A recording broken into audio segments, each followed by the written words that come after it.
More and more people are becoming aware of the ability of a whole food plant-based diet to help alleviate and even reverse chronic diseases such as heart disease, type 2 diabetes, arthritis, cancer, autoimmune disease, kidney stones, inflammatory bowel diseases, etc. We've even started to see data on the powerful effect a plant-based diet can have on heart failure. The prognosis for people with heart failure is bleak, with around 50% having an average life expectancy of less than 5 years, and for those with advanced forms of heart failure, nearly 90% die within 1 year.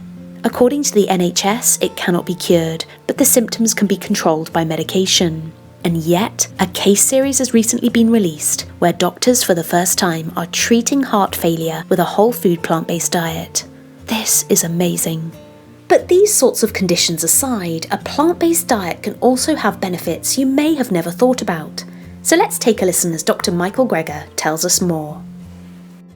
The longest running study in history comparing vegetarians to non-vegetarians, the California Adventist study, found that people who eat meat appear to have 30% greater odds of reporting chemical allergies, 24% more asthma, more drug allergies, more bee sting allergies, more hay fever. When you think of people eating plant-based diets, right, you think of the benefits being, lower rates of the top killer chronic diseases like heart disease, cancer, stroke, diabetes, obesity, right?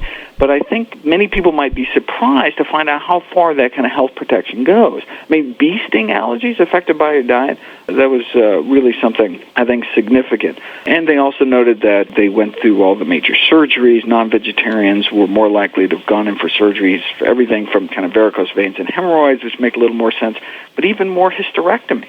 Meat eaters more likely to be on medications, twice the odds of being on aspirin, antacids, blood pressure medications, laxatives, insulin. Those make sense, but also more sleeping pills and tranquilizers and painkillers.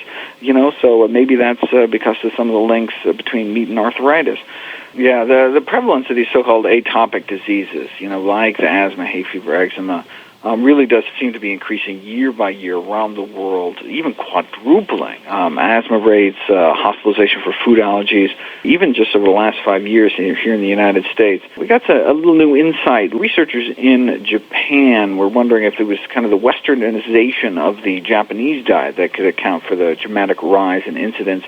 The first study of the kind, they were able to do an extensive study on what pregnant women were eating, and then the subsequent development of eczema, which is this kind of a red, itchy, bumpy rash that can develop into kind of more serious, scaly, leathery lesions in children.